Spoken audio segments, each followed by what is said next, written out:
Elkarrizketa hau formulak izeneko proiektu baten azken zatia da. Oso aproposa iruditu zitzaigun kongresuaren inguruan nolabaiteko esperientzia paralelo bat sortzea. Entonces son propuestas que van más allá del sector cultural, pero que se pueden generar desde la cultura. Que la gente pueda seguir juntándose de manera segura, de manera sana, para seguir haciendo lo que hacían y para seguir haciendo la cultura. Herritarrek aukera izatea, beraien kultur proiektuak aurrera ateratzeko. Hay que encontrar otros mecanismos en los que el control opere de forma diferente. Sinestuta nago jakintzak partekatua izan behar duela.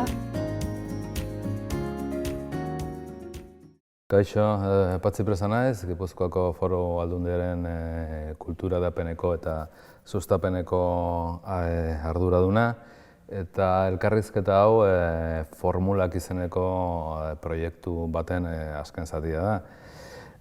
Gipuzkoako Foru Aldundiko kultura sailaren proiektu bat da, eta bulegoa kultur bitartekaritzako gure bulegoari enkargatuta. Eta joan zen azaroaren 11 eta 12 kultura ministerioak formato virtualean Tabakaleran antolatu zuen el sexto encuentro de cultura y ciudadanía. Diputazioko kultura sailak parte hartu izan du proiektu horretan. Ekologiak, arreta, algoritmoak, etorkizuna, komunean pentsatu zenbait gai desberdinak agertu dira jardunaldietan. Eta guri hain zuzen oso interesgarria iruditu zaigu ecologías de la institución, transiciones de lo institucional lerroa. Eta dozen kasutan topaketaren barruan kokatzen da formulak proiektua, eta topaketa proposamen zehatz bat egiteko aprobetxatu dugu. Eta proposamen honetarako lantalde bat sortu zen, talde honetan kulturaren arloko 5 profesionalek hartu dute parte. Taldekideak hautatzerakoan gaitz zehatz baten ikerketa hildo bat esan dezaten saiatu gara, eta gainera Gipuzkoako kultura sektorearen egoerari buruzko ezagutza izatea eskatu diegu baitare. Eta hemen daude, Arantxa Mendirat, Ainara Legardon, Eider Rodríguez, Xabier Gantzarain eta Uxue Arrieta dira lantaldeko kideak. La metodología que se ha establecido lo hemos basado en un proceso de íntimos en el que cada participante ha desarrollado su valoración y su aprendizaje dentro del encuentro de cultura y ciudadanía, y el objetivo ha sido elaborar 2 documentos, uno escrito y otro audiovisual, que precisamente saldrá de este coloquio que vamos a tener ahora. Todas las aportaciones van a ser compartidas con el encuentro y presentadas también al sector cultural guipuzcoano como posible guía de acciones futuras o de mejoras o simplemente a modo de reflexión. También van a estar a disposición del público en general en la web y en las redes del departamento. También es nuestra intención que esta aproximación con este proyecto a un congreso como Cultura y Ciudadanía pueda convertirse para nosotros en una especie de prototipo para la gestión en adelante de este tipo de eventos, ¿no? Creando una especie de conocimiento compartido con un cierto label guipuzcoano y vizcaíno también. Desde nuestro departamento sí que quería comentar que nos hemos puesto, entre otros muchos, un par de retos que también comparto para la reflexión y las opiniones. El primero, de alguna manera, intentar cambiar la percepción de las instituciones, que siempre tenemos y con razón además, que generamos cierta desconfianza y cierta hostilidad, pero también abrir una ventana ahí a una percepción también como institución que se centra o que pone atención en los cuidados y valga la redundancia, en la propia atención, ¿no? Sí que sabemos que es un reto bastante complicado ver a una institución como una diputación que sea identificada con los cuidados, pero intentamos no desanimarnos y seguir andando ese camino. Y otro segundo reto también es mejorar la lentitud con las que se enfrentan los cambios, precisamente al ritmo que está cambiando todo ahora, el ritmo, o sea, el cambio social acelerado en este panorama, ¿no? La diferencia entre lo obsoleto y lo útil cada vez se acentúa más, ¿no? Siempre digo que llegar tarde o nunca a determinadas innovaciones nos condena a la pérdida de sentido. La Oficina de Mediación Kabulegoa, en todo caso, surge para abordar de alguna manera estos retos y con el objetivo también de intermediación entre la institución y el tejido cultural. Como comentaba dentro del Congreso, el día del Congreso, sabemos que es una carrera de fondo y bueno, pues intentamos no desanimarnos. En cualquier caso, el itinerario y la aceptación que está teniendo la Oficina Kabulegoa pues también nos sirve de apoyo. Eta, bueno, pertsonalki eta bukatzeko erakundeok atzera pauso bat eman behar degula, defendatzen dut. Ez dugu elkarrizketa bereganatu behar eta entzuteko lana egin behar degula, arreta jartzekoa, ikastekoa, eta beraz ni isilduko naiz eta pasatze diot hitza Ixiar Garzia. Ixiar Garzia da Kabulegoko formakuntzaren arduraduna. Eskerrik asko. Bueno, Kabulegoak Patxik azaldu duen bezala dauzkan erronken artean formazio esperientziak antolatzea dagokigu eta oso aproposa iruditu zitzaigun kongresuaren inguruan nolabaiteko esperientzia paralelo bat sortzea, ez? Eta talde bat sortzea eta talde horren artean ikaskuntza batzuk bai partekatzea eta proposamen batzuk elaboratzea Gipuzkoara begira. Hasiera da, gure formazio planaren edo prozesuaren hasiera da, esperientzia honek ematen dio hasiera eta iruditzen zaigu ere oso egokia dela nolabaiteko lan material bat sortzen dalako, ez? Eta urtean zehar zuek proposatutako hausnarketa eta proposamenak lantzen jarraitu ahal izango dugula, ez? Eta gustatzen zaigu planteatzea lan kolektibo bat bezala. Kabulegoak errazte lan bat egin, baliabide batzuk eskaini eta lana izan dadila eragileen artekoa, ez? Eta, bueno, aukeraketa egin genunean, pentsatu genuen gustatuko litzaigukela arlo desberdinetan lanean zabiltzaten pertsona desberdinak elkartzea. Horregatik Eider literaturari lotuta, Eider Rodríguez, idazlea, egun EHUko irakaslea ere, eta editore lanak eginda ere, ez, zinean eta publizidadean ikasketak burutu zituen, eta literatura arloak ere nola bere hausnarketak egiten dituen gaur egungo egoerari buruz eta zeintzuk izan daitezken bere beharrak islatzeko pertsona egokia iruditu zitzaigun. Ainara Legardon, artista, ikerlaria, divulgatzailea, kultur kudeaketa proiektuen inguruan eta jabetza intelektualaren inguruan erreferentzi bat ere.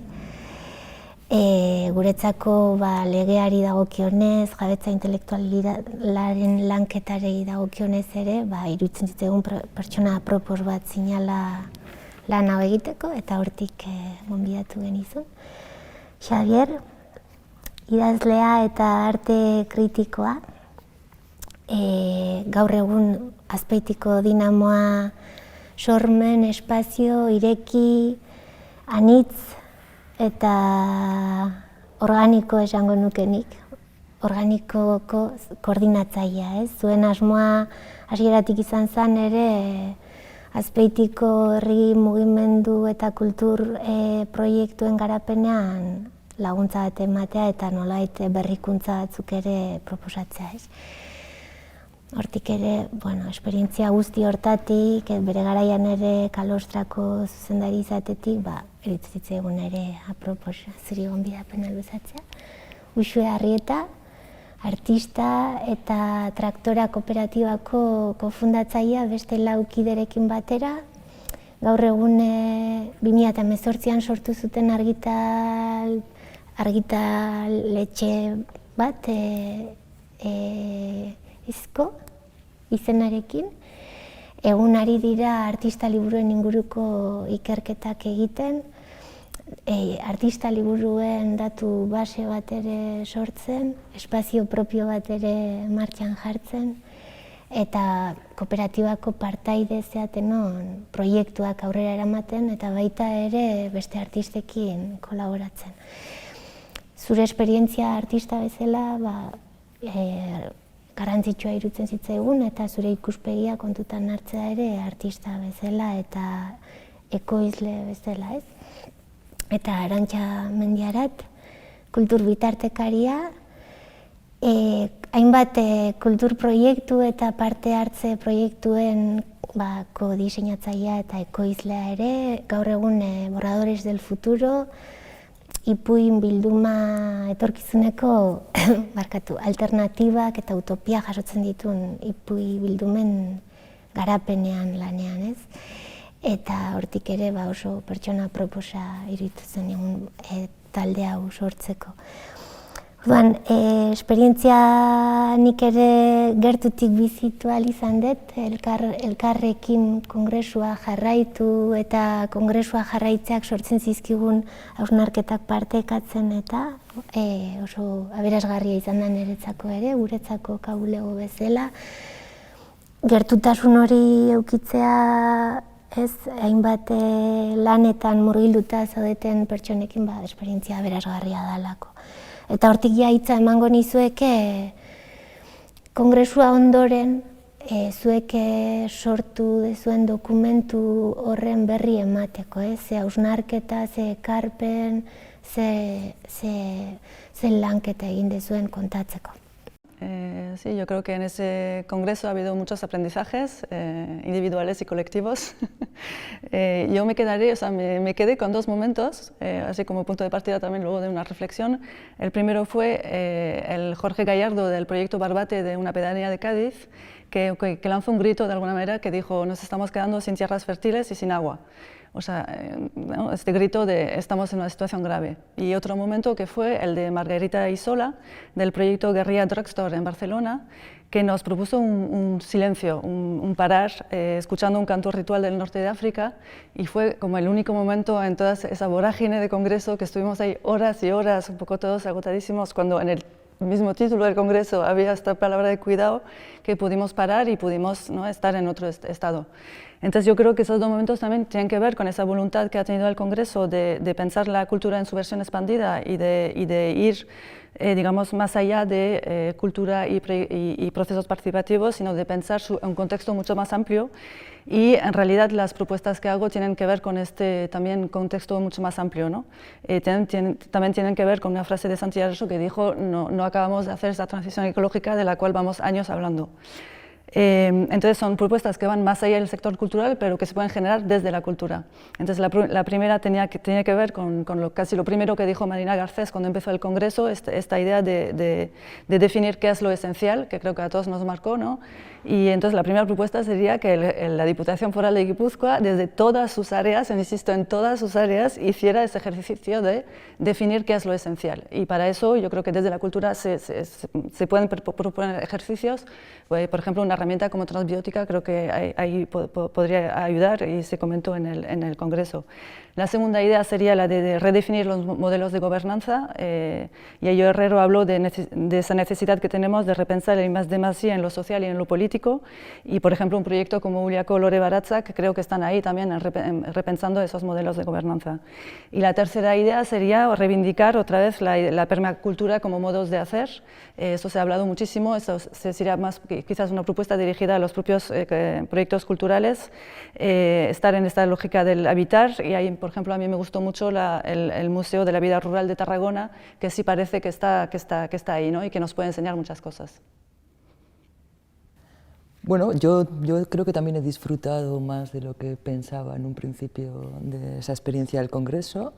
Me echaba un poco para atrás estar tanto tiempo sentada sola en una silla escuchando a otras personas que están a su vez solos, pero luego al final, leyendo los apuntes del Congreso, pues sí que veo que que me ha ayudado para sintetizar o retomar ideas o sensaciones que ya he estado teniendo durante los últimos meses en torno a la situación actual, y también para poder pues, compartirlas con el grupo de trabajo en esa especie de grupo de texto paralelo que teníamos en relación al Congreso. Entonces, me gustaría retomar la idea de guerrilla drugstore que has lanzado tú por no atomizar tanto las conversaciones, porque sí que nos permitió parar el flujo de información, pero también nos permitió escuchar el canal por el que estábamos recibiendo esa información. Creo que esto es muy importante porque cada canal tiene su propio ruido. Y en esos 5 minutos que estuvimos en silencio, pues permite escuchar que ese silencio no es un silencio tal, sino que es un silencio eléctrico de ordenadores, de señal, de sonido que atraviesa un poco todas estas cosas. Y en relación a esto quería hacer pues una de las reflexiones que he tenido, que ya tengo desde marzo, desde que empezó esto, y que se ha venido fortaleciendo después del Congreso, que es que tenemos que pensar en pararnos a pensar, pero también tenemos que pensar que la vida es socialización y que no podemos esperar a esa socialización, no podemos esperar a que acabe esto que está pasando para volver a esa socialización. Los procesos de socialización son importantes, la cultura es la socialización del arte y en ese sentido no podemos paralizar esa socialización esperando a que vengan tiempos mejores o esperando a que vuelvan aquellos tiempos que no van a volver jamás. Siempre la vida es transformación, lo han dicho muchos en el Congreso. Y en este sentido pienso que algo que podríamos pedir a las instituciones o a la Diputación es que se construyan espacios que permitan esa socialización aún en los tiempos que corren y que pensemos cómo pueden ser esos espacios más allá de esos espacios virtuales que, como decía José Luis de Vicente, no son nuestros y no son públicos. Y en ese sentido me venían ideas sencillas, pero que igual hay que poner carpas en las calles, hay que poner carpas en los parques para que la gente pueda reunirse, puedan seguir haciendo sus actividades y entender que la cultura es algo que se crea y se recrea cuando la gente se junta y permitir que la gente pueda seguir juntándose de manera segura, de manera sana, para seguir haciendo lo que hacían y para seguir haciendo la cultura y que nos sorprendan, porque de ahí van a venir los cambios que van a permitir que podamos seguir avanzando. En términos generales, esta es la idea central de mi reflexión central en torno a lo que he escuchado en el Congreso. Nik ez dut errepikatu nahi beraiek esan dagoa, baina nolabait nire ikuspuntua ere hortik joan da. Dinamoan ari naiz lanean 2016-tik, Azpeitiko kultur mailaren proiektu bat da, eta nolabait guretzat hasieratik izan da importanteak gertutasun hori. Alde batetik herritarrek aukera izatea beraien kultur proiektuak aurrera ateratzeko, baina baita ere beste edozeinek, inguruko beste edozeinek edo nahi duen orok. Baina guztiei hori gutxienez ematea arreta, ematea denbora, alba da lasaitasuna ere bai, eta laguntzea eta pixkat erraztea beraien lanak, ez? Eta lehenkoan Eiderrek esaten zidan bezala, eta bukaeran erratza pasatzea, ez? Pixkat zikintzeko aukera ematea eta nolabait lasai lana egiteko aukera ematea. Orduan pixkat hortik abiatu naiz nire zean, eta gero badago beste kontu bat asko gustatzen zaidana, eta da nolabait zehaztea, eta pixkat Amador Fernández Sabaterrek bere zean aipatu zituen gaietako bat zen instituyente eta instituido edo zea hori ez, nolabait kontraesan edo dualismo hori. Eta iruditzen zait askotan gure arazoetako bat dala dena dualismoekin esplikatu nahi izatea ez, eta badaude batzuetan hortik ihes egiten duten gauzak ez. Orduan, beste kontu bada baita ere, instituzioak aipatzen dugunean denoi burura etortzen zaigula, instituzio publikoak eta ez. Baina, era askotako instituzioak daude, gu geu ere lanean ari garenean instituzio bat gara, eta pentsatu behar dugu instituzio bezala nola egiten dugun lana, eta ze aukera ematen ditugun, eta ze realitate sortzen ditugun, gero hor, jendea lasai ibili dadin, jendeak lana egin dezan, eta nolabait, proiektuak aurrera egin dezaten. Bueno, mi sensación durante los 2 días y medio de congreso, de jornadas, de ponencias, ahí en ese formato, además tan poco agradecido para quienes estamos al otro lado recibiendo todo ese torrente y esa cantidad de información, pues fue el agradecimiento primero por tener este acompañamiento del grupo de trabajo que estaba, yo creo, todo el rato intentándonos cuidar las unas a las otras, en ese sentido, en el sentido de que no se hiciera tan pesado y tan poco flexible todo aquello que estábamos recibiendo. Mi primer agradecimiento es al grupo de trabajo y por supuesto a quienes lo habéis hecho posible.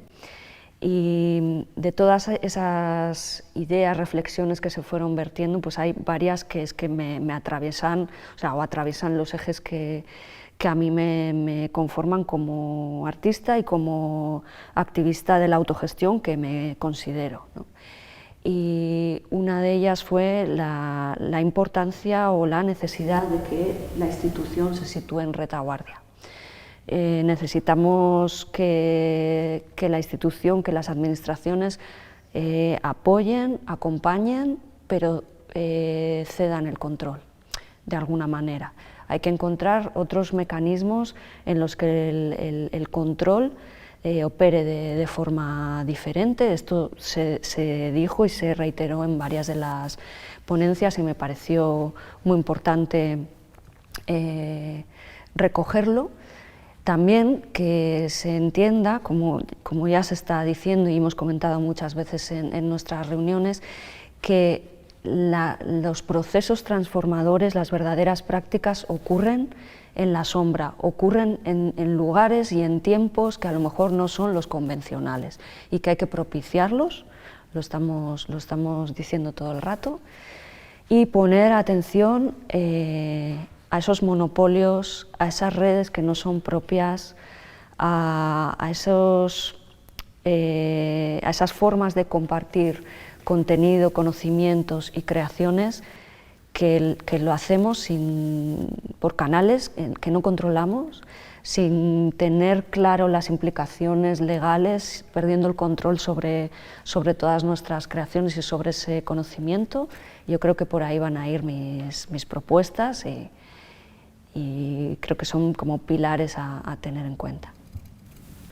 Kontrakoa uste nuen arren oso aberasgarria intzait kongresua naiz eta oso densoa izan zen, oso luzea eta jarraitzen oso zaila motibo horiengatik, baina oso aberasgarria izan da niretzako eta eskerrak eman dizkizu horregatik, lantalde hau zautzeko aukera izatea eta jarraitu ahal izatea kongresua, paraleloki sortu genuen beste foro baten bidez, ez? Oso sinistutan nago jakintzak partekatua izan behar duela eta dialogoak ere etengabea izan behar duela eta uste dut hor ere hori erakutsi zela, ez, foro horietan, ez, azkenean kongresuan esan ziren milaka eta milaka gauzen artean, asko segurazki bakarka pentsatutakoak ere baziren edo intuizio horiek ere bazeuden, baina bain taldean horiek partekatzen dituzunean eta esate duzunean ez naiz bakarra, ez, hau pentsatzen duena, hau defendatzen duena, uste dute sortzailearen autoestimak zeina oso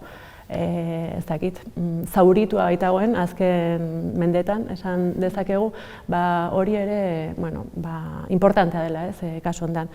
Orduan, hanik ere, Arantxak edo Uxuek ez dakit nork aipatu duen Marina Garcesen zer dan oinarrizkoa galdera hori eduki dut etengabe buru gainean, ez, hori da zeharkatu nauena, ez, azkenean nori ematen diogu zilegitasuna oinarrizkoa dena eta ez dena zehazteko, nori ematen diogu autoritateari, ze batean denok eman diogu autoritatea, oinarrizkoa dena esateko zer dan, zergatik dan oinarrizkoa supermerkatu batean txaka egotea, adibidez, eta ez dan oinarrizkoa liburu dendak irikita egotea, edo kontzertuak egin alizatea, gu juntatzea ez besterik ez bada, ez? Orduan, uste dut hori oso galdera importantea dela, eta hori izan da pixka bat nire proposamena, nire gogoeta zeharkatu duena. Zer da oinarrizkoa, zer da bizitza. Orduan, behin baina gehiagotan egindan goen lan hau, alegia kulturaren inguruan pentsatzea, hausnartzea eta proposamen batzuk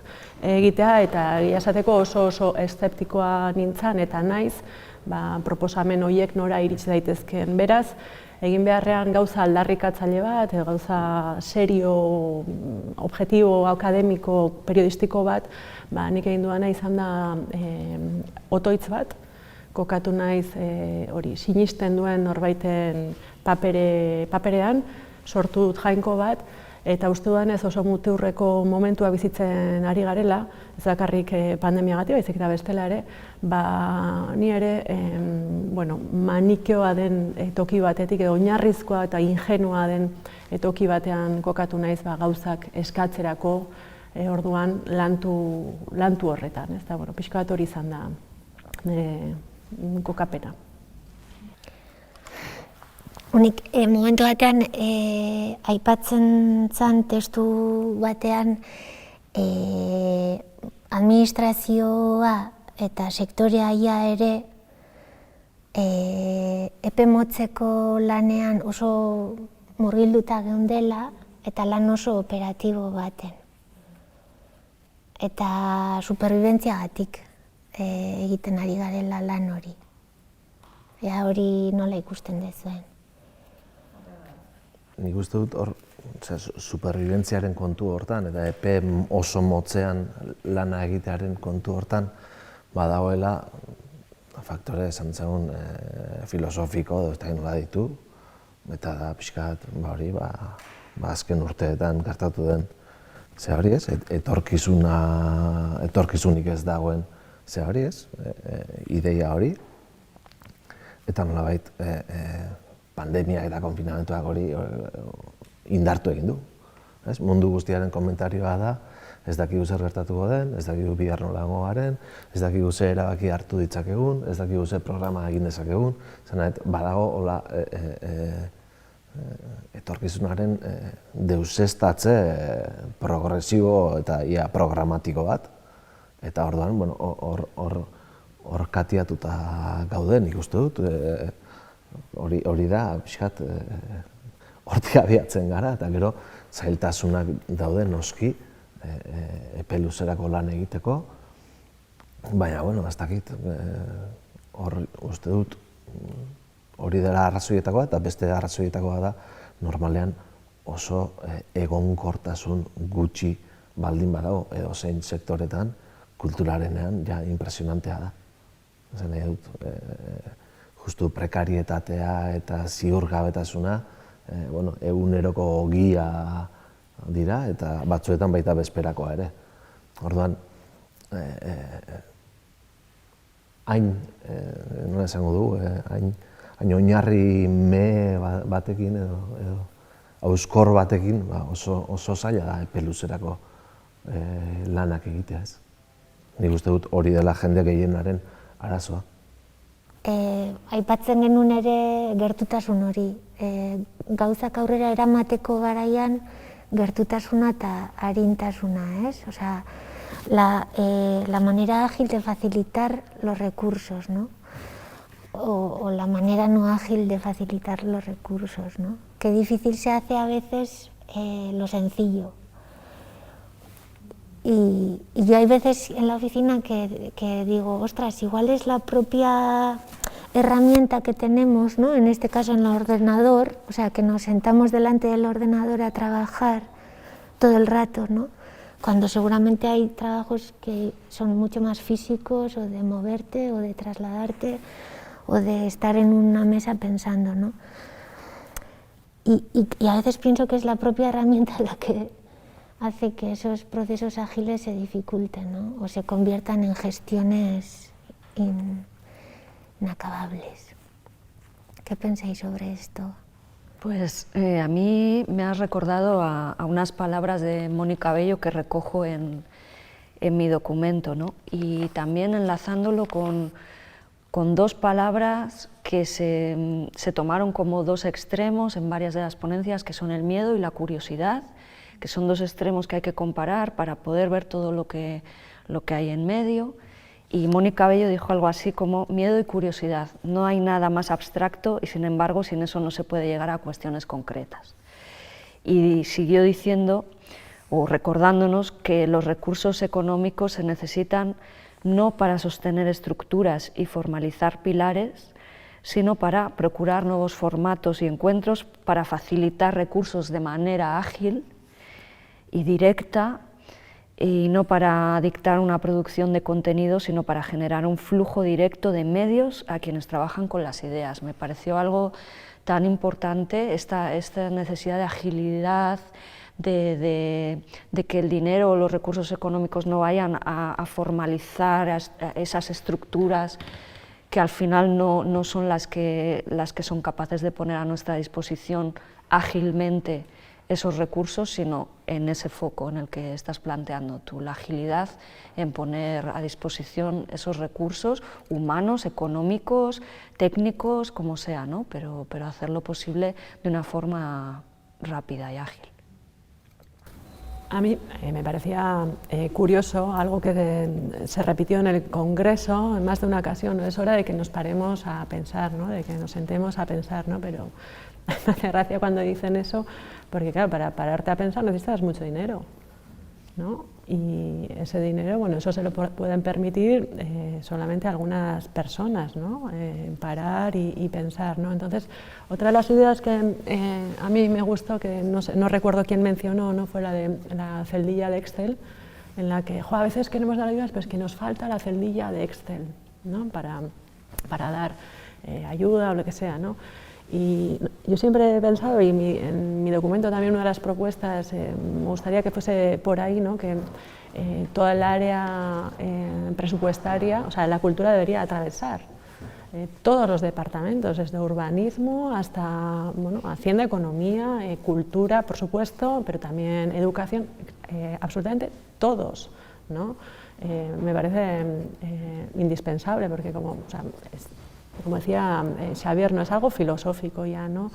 Ya no estoy, en estos momentos yo no estoy en el detalle, luego como creadora seguramente sí, pero cuando reflexiono acerca de este tema creo que tenemos que ir muy a la base y por eso me siento un poco ingenua, maniquea y simple quizás, ¿no? Pero sí que creo que tenemos que ir a la raíz del asunto, ¿no? Y poner en diálogo todas las áreas de la vida, ¿no? Que la cultura al final es eso, ¿no? O sea, al final la cultura, la creación es combinar elementos de diferentes, bueno, pues inesperados, ¿no? De ahí se crea muchas veces la magia, ¿no? Vale, eta bukatzeko, neukan hemen hausnarketa, baina igual pixkat katastrofikoa da, eta nahiago dute elkarrizketa goruntza bukatzen saiatzen bagea, ez? Nola egin daiteke transizio hori instituzioek edo sektoreak berak, ez? Zuk esaten zenun bezala, Xavier, gu ere gara instituzioak, ez? Eta ohitura aldaketa bat edo ohitura berrasmaketa bat egin behar dugu edo egiten ari gara, ez? Eta nolabait urruti dagoen instituzio batek dinamika hauetatik, zaintzaren dinamiketatik, parte hartzearen dinamiketatik, urruti dagoen instituzio batek nola egiten du transizioa edo nola egin dezake transizio hori beste modu batzutara, beste eredu batzutara. Ze gomendio edo egingo zenituzkete transizio hori egiteko edo prozesu eraldatzaile hori egiteko edo katarsi hortarako edo? No sé si estamos dando la sensación quizás de estar como en un plano un poco abstracto, pero, o sea, que yo no soy una persona que va mucho al terreno, a cosas muy concretas, pero creo que estamos tanto en el plan de tener que cambiar el marco que no tenemos más remedio que quedarnos en este plano quizás un poco abstracto, porque realmente o sea, lo que está por redefinir no son o sea, que también, o sea, las prácticas pero que en realidad las prácticas derivan de este marco. Entonces yo creo que estamos todo el rato así, o sea, igual, no sé, me preocupa también que el resultado de ese ejercicio sirva y que bueno, que lo podéis recoger y que sirva para algo. Pero todo el rato a mí me pide la cabeza estar ahí, o sea, donde estamos teniendo ahora la conversación, no sé. Y simplemente recordar también una reflexión respecto a lo que tú comentabas ahora de Marcos García, que decía pensar las políticas públicas en vez de pensarlas desde las debilidades individuales, pensarlas desde las potencialidades de los colectivos o los potenciales colectivos.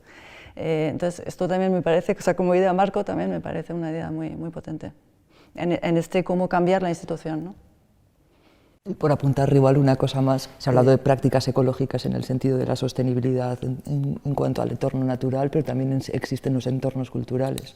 Las prácticas han de ser ecológicas de esos entornos culturales. Entonces, eso es una manera de pensar las nuevas instituciones y las nuevas formas de ser institución han de ser más ecológicas. ¿Cuántos recursos se están invirtiendo? ¿Cuántos recursos hay que invertir en mantener esas infraestructuras construidas? Quizás estamos construyendo infraestructuras que no son ecológicas y por eso están destinadas a dejar de utilizarse, a infrautilizarse, a generar un problema, porque tenemos un centro internacional, pero bueno, todas las creaciones internacionales se han creado en algún sitio, igual no aquí, sino en algún otro sitio parecido a este o diferente, todo está situado en algún lugar.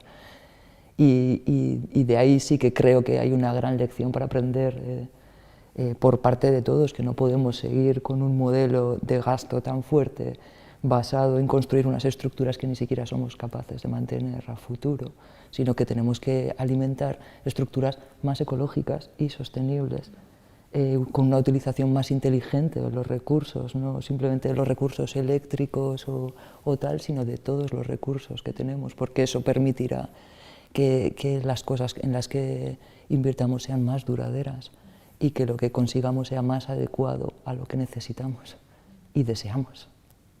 Eskerrik asko parte hartzagatik, sortutako konfiantzagatik ere, prozesua egiteko. Nik hasieran oraindik ez nekin nora iritsiko ginen eta horrek ere arrisku batzuk suposatzen ditu, ez? Eta eskertzen dizuet. Eskertzen dizuet ere presentzialki etortzagatik gaur hona, horrek suposatzen duen guztiarekin momentu hauetan. Eta eukiko izuegula hor gertu ere Kabulegotik eta zuek bai eukitzeko behar gaitu zuenerako. Eskerrik asko. Eta guke bai, naiz ez da instituzio bat izan. Ze bai. Eskerrik asko. Eskerrik asko.